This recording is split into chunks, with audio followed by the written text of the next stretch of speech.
What if the moon is doing something to you right now? Not metaphorically, not poetically. Right now, tonight.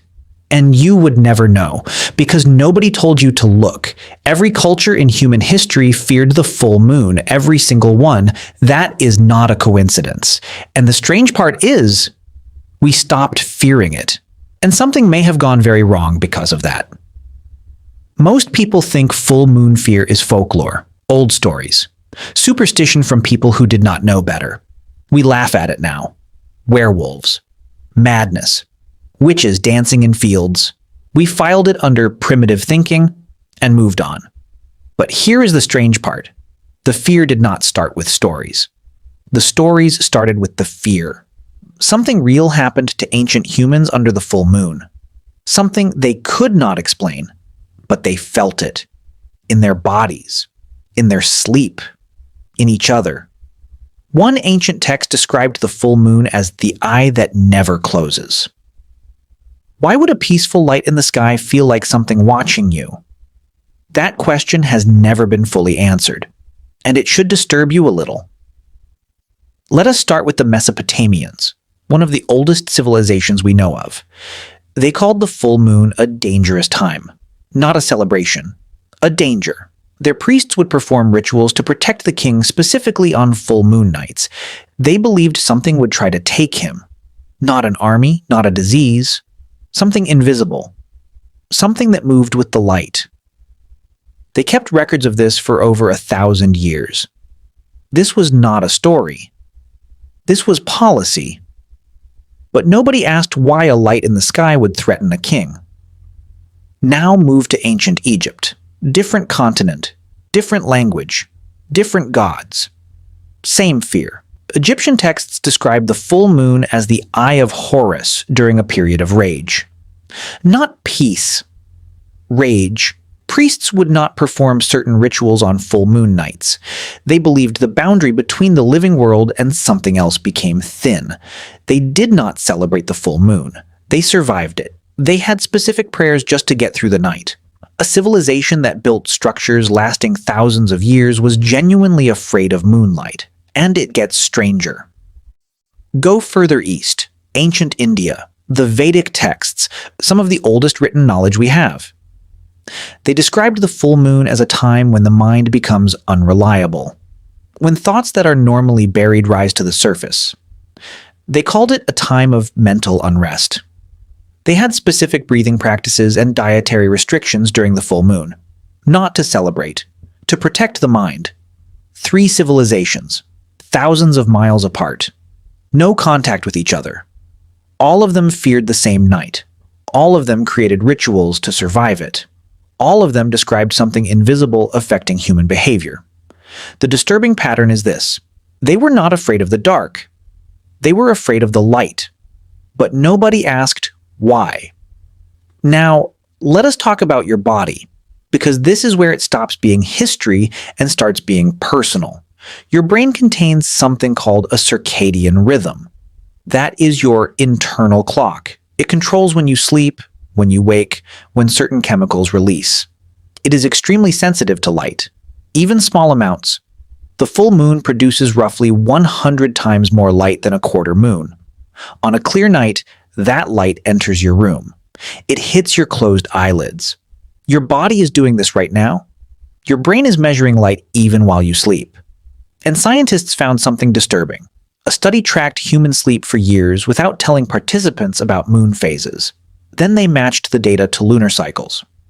On full moon nights, people took longer to fall asleep. They spent less time in deep sleep. They woke up feeling worse. Nobody told them to. Their bodies just did it. Automatically. Every month.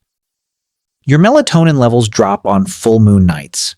Melatonin is the chemical that creates sleep. Without it, your brain stays alert. An alert brain in the dark does not feel peaceful. It feels exposed. Think about the last time you had a bad night of sleep. How did you feel the next day? Irritable. Reactive. Like your emotions were right at the surface. That is what ancient humans experienced every single full moon. Every month. For their entire lives. Without electric lights, without curtains, sleeping in open structures or caves. The full moon did not just light the sky for them, it invaded their sleep. Every time, your body right now still responds to that light. You just sleep behind glass and blackout curtains and do not notice, but remove those. And something older wakes up in you. Now let us go deeper, into the brain itself. The part of your brain that processes fear is called the amygdala. It is ancient. It was there long before language. It does not think, it reacts. When your sleep is disrupted, the amygdala becomes more reactive. Things feel more threatening. Sounds feel louder. Shadows feel like shapes. Scientists found something disturbing here too.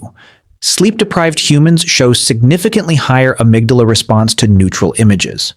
A face that should look calm looks threatening instead. Now imagine ancient humans.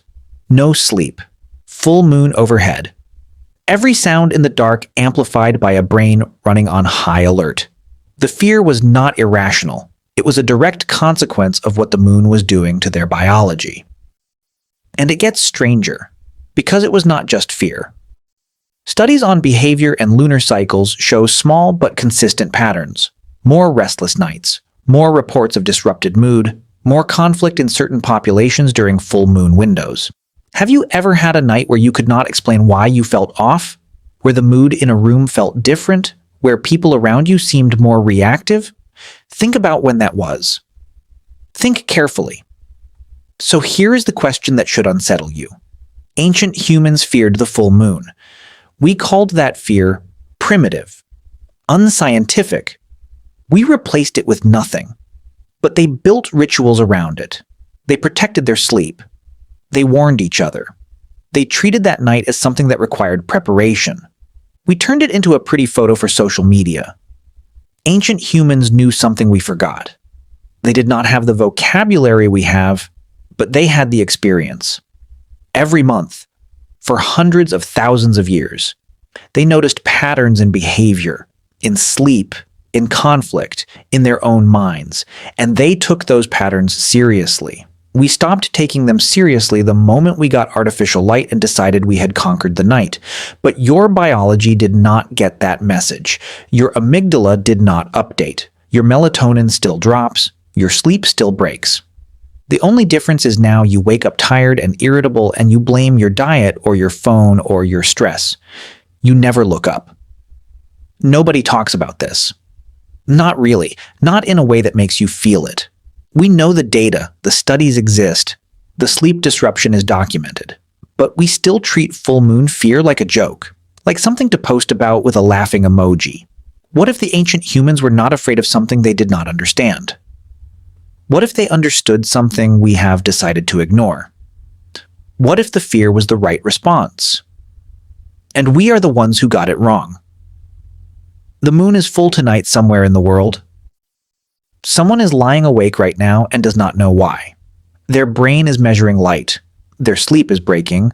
Their amygdala is quietly raising its threat level.